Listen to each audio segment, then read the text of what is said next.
I live in the foothills of the Appalachian Mountains in northeast Georgia.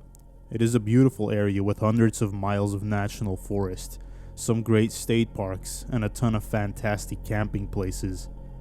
Unfortunately, my hometown is also relatively poor. While there are some out-of-town residents from Atlanta and other places, a lot of people where I live are really poor. I do freelance work as a technical writer, so I can do most of my work online. If I didn't have that going for me, I'd have to move somewhere else. It's just one of those small towns that will rob you of your ability to accomplish anything in life if you stay there too long. Excluding a handful of doctors and lawyers and Georgia Power Company employees, the only employment in the area is at Walmart, a fast food place, or a couple of grocery stores. To the east of my town, there is a massive national forest. It's loaded with great camping sites and lots of relatively unused hiking trails. I really enjoy hiking on them with my dog, but it can be a bit of an unnerving experience sometimes. It's about a 10-mile drive from the town, and there is no cell phone service or homes for miles. In the past, there have been a lot of vehicle break-ins at the trailheads. The gravel parking lots at some of them glitter with bits of broken glass from what I'm guessing were car windows. Sometimes there are really shifty people hanging around these trailheads or just driving around on the Forest Service roads. These are really rough roads, and you'll see these beat up $500 cars just barreling along the roads meant for a 4x4. Some of the people you see in the cars look like that guy that got crushed by an ATM in Breaking Bad. All that being said, it's still a great place to camp. However, you just have to be careful. A few years ago, two of my friends and I decided to go play paintball in the national forest. We decided to turn the paintball expedition into a camping trip so we could play again the next morning too. After a pretty uneventful day of shooting paintballs at each other, we drove a couple of miles to one of the more popular camping spots. Unfortunately, a church group or something had taken up all of the spots in the area. This was really the only camping spot that we were familiar with, and it was getting pretty late. We decided to keep on looking, so we drive for about an hour further and further into the woods. By this time, it's getting a bit dark, and we're getting a bit worried about finding a spot. We all had a GPS on our smartphones, but none of us had any service. We turn off into an unfamiliar road that isn't in very good shape. In fact, it looks like the Forest Service Rangers used a backhoe to block off the road with a mound of dirt. A broken metal barrier lay in the woods nearby. That said, it looked like 4x4 vehicles had been going over the mound, so it was pretty worn down. Our F-150 had pretty high clearance, so we decided to go over the mound. There was an old gravel road on the other side, and the road was pretty much clear of debris. We drove a few miles down this road and came across an opening next to a small creek. There were some blue tarps hanging over a plywood table nailed to a tree, which seemed kind of odd. That said, it was pretty much dark at this point, and we didn't want to keep driving around all night looking for a camping spot. We left the truck light running and we set up the tent. As we were setting up the tent, I started to notice that there was a lot of trash in the woods surrounding the site.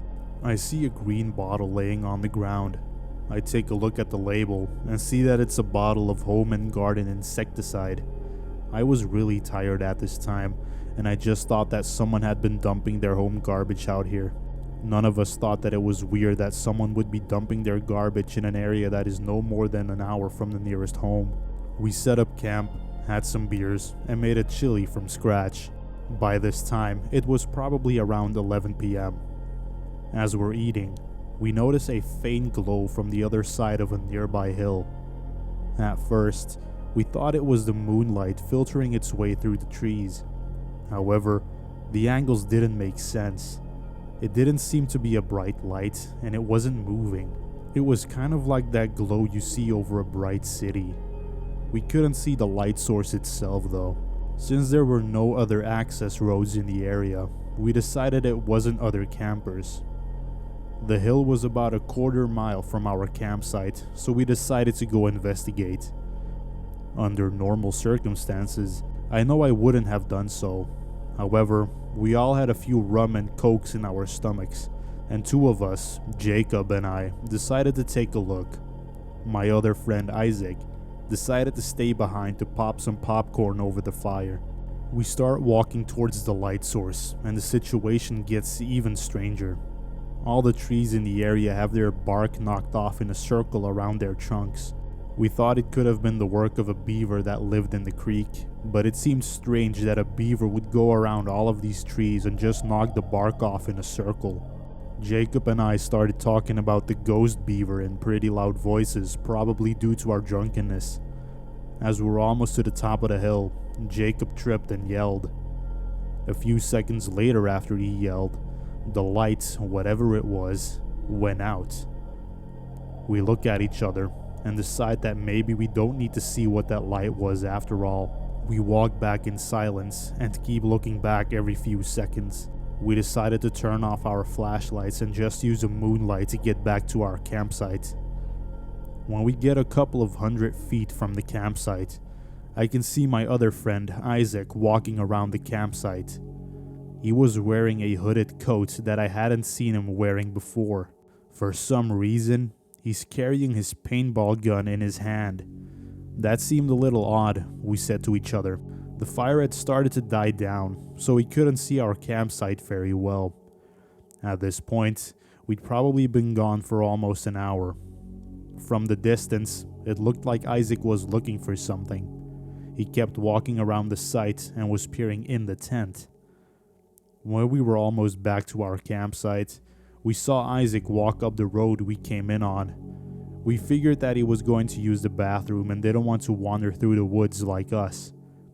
When we got back, we sat next to the fire and waited for Isaac to come back. All of a sudden, we see him lurch out of the tent. He stumbles a few feet and vomits. After we left, he had a few more rum and cokes, he mumbles. We ask why he kept wandering around the campsite with a paintball gun, and he gets a strange look on his face. They're locked up in the cab of the truck. Did you unlock it? We go and check the truck, enter the door code, and see all of our paintball equipment just as we left it before. The keys to the truck were still hidden in a magnetic fob underneath. I get a sinking feeling in the pit of my stomach. Isaac, what were you doing after we left? I ask. I was watching a movie on my phone and then fell asleep, I guess. But you were walking around with your paintball gun, right? Did you just change jackets?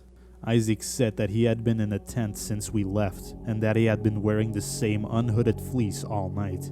Someone had been walking around our campsite and it wasn't Isaac. At this point, all of us are way too drunk to drive, but we decide to go ahead and pack up and go back to my house for the night. We don't bother packing up the tent. We just fold it down with the sleeping bags and everything in it. We jump in the F-150 and I start to drive out. When we get to the dirt hump, we see something gray blocking our path. The metal barrier that had been laying in the woods earlier is now back on its stand, right on top of the hump earlier. By this point, all of us have sobered up to the situation. No one wants to get out of the car to try to move the barrier. I had a metal guard on the front of my F-150, so I drive forward slowly, tapping the metal barrier with the front of my truck. It falls right off and we drive over it slowly. We were terrified that it would pop one of the truck's tires as we drove over it, but it didn't. As we drive down the road, we see a vehicle following us with its lights off. It's probably 1,000 feet behind us, but we keep catching glimpses of it as the moon reflects light off of it. I start to drive as fast as I can on the Forest Service road, and the other vehicle keeps pace.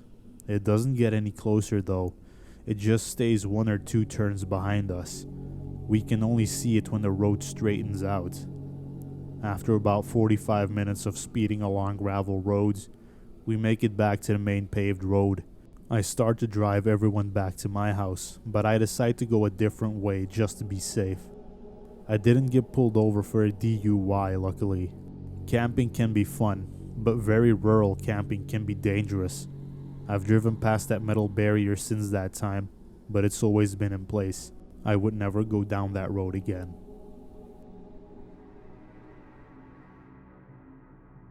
So it's the summer of 2013. I'm 21 and I just finished my junior year in college. The second week of August, a group of friends and I go on an 8-day camping trip. It's 7 of us in total, 4 guys and 3 girls. We're camping in a semi-remote campground in the White Mountains of North Hampshire. It was a large campground, but very few other campers were there.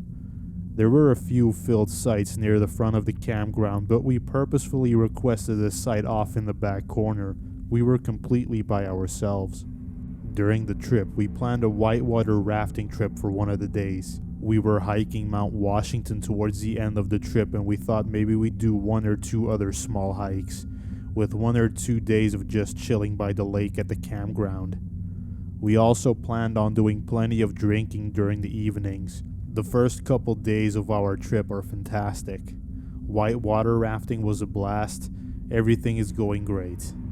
So it's the evening of our 3rd day. We have a roaring fire going. We're all just hanging out at the campsite drinking and messing around. It's 9:30 when a disheveled looking man walks past our site. His clothes are kind of worn out and he had messy and tangled hair. He looks maybe in his mid-40s. This isn't weird though. We all just think it's another camper doing a late night evening stroll around the campground. About an hour and a half later, we see the same man walk past our site in the same direction. This time, he is walking slower, almost with a bit of a limp. We're all pretty drunk at this point.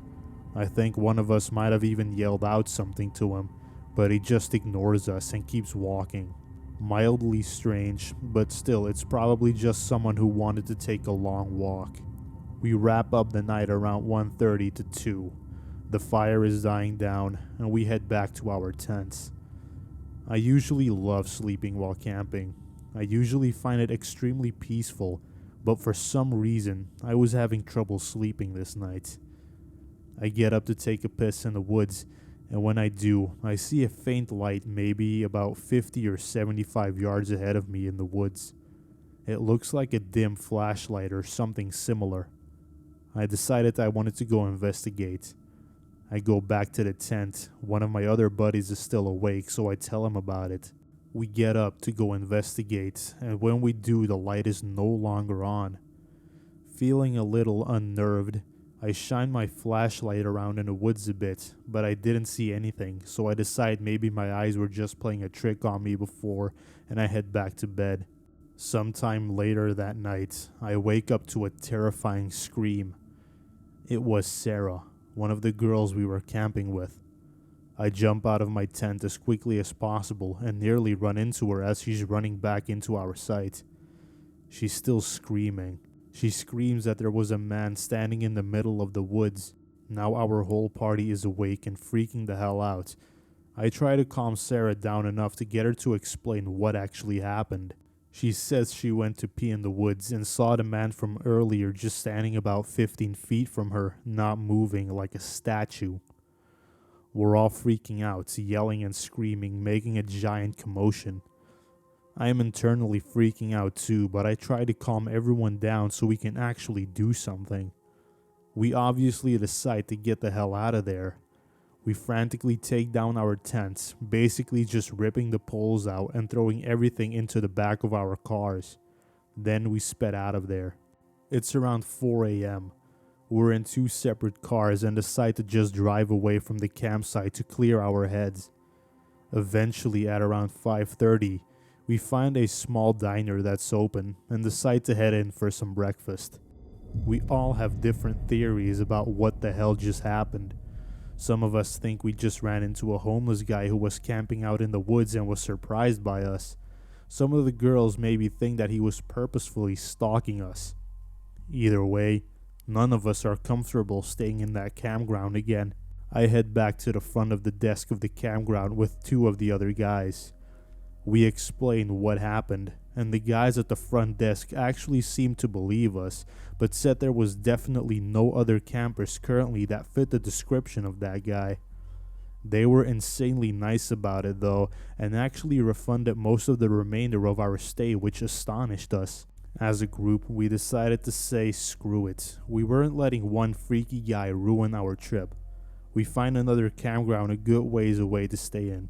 Fast forward 2 days. We're hiking Mount Washington. We get up really early and get to the mountain at around 7:30 to start hiking up. We're a little over halfway up to the mountain when we see the very same guy hiking down, though this time he looked much better. His hair wasn't crazy, his hiking clothes are relatively clean. We're all just frozen.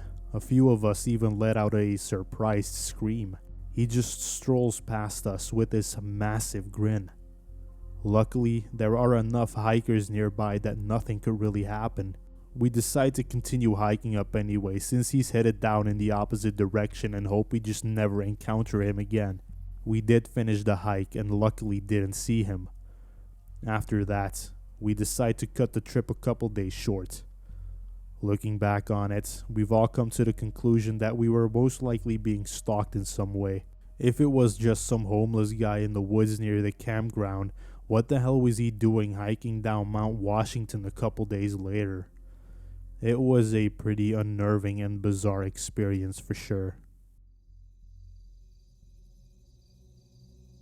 Something I've realized growing up year by year is that the world can be an amazing place, but it is filled with some super sick people. And unfortunately, I've seen that side of our world firsthand. I'm a very social person and love the opportunity to hang out with friends whenever. I'm also the type of person who's always looking for the next big thing. I guess I should tell you that I was a 17-year-old male at the time of this story and have a decent sized friend group of both boys and girls. Throughout high school, we had done a lot of crazy stuff together. Being just out of high school, we wanted to do something insane together before departing for college, and we all decided to go camping in the middle of nowhere for 3 days. And for some miracle, all of our parents thought it'd be fine. So we had 6 people going, me and my girlfriend Stephanie, my friend Brandon and his girlfriend Kaylee, and Steve and his girlfriend Sarah. We decided to have 3 different tents for each couple for reasons you could probably guess. Being a former Boy Scout, I was aware on everything we needed to survive for 3 days: food, water, and other essential supplies. Being rebellious teenagers, we also stocked up on plenty of booze and weed for our fun getaway. So mid-July, we depart for our camping vacation. After hours of driving and driving down back roads, we eventually find a place that looks secluded but not too sketchy like some horror movies. There were houses nearby but not too close. Again, we weren't looking for a sketchy woods to camp, but unfortunately no service. It took us at least an hour to get everything set up. While the girls and Steve finished setting up camp, Brandon and I took a look around while fetching firewood. We eventually came across a cool looking trail. We weren't too concerned because there was a house within a mile radius and we assumed that the people had used this trail to hunt, which was a big thing in this area, or animals even used it. If you're wondering about our car, we drove a Honda Pilot, which was Steve's, that had plenty of room for all of our supplies. We parked the car rather close to the site, so we had eyes on the car at all times. The first night nothing happened. We rolled a blunt and drank a bit and called it a night. The next day we decided to explore the woods a bit, but Brandon and Kaylee stayed behind to watch the site and spend time together. We decided to go down the path we found earlier. Around 20 minutes down the path, Steve spots a metal fence. We approach it to find a cemetery. The cemetery looked old, but there were signs of activity there. And when I say signs of activity, I do not mean voodoo stuff or a cult or anything, like flowers and notes left behind. And beyond the cemetery, we saw a bigger trail that had tire tracks and a half-assed parking that looked like it was for the cemetery. We ventured down the path a bit more to spot some deer and then head back because it was getting late. That night we really partied hard because we were to leave the next day and we didn't want to return with extra beer or weed. Now this is the night that was the polar opposite of the other night. The other night was peaceful, and we assumed the same about this night as we began to turn in. Boy, were we wrong.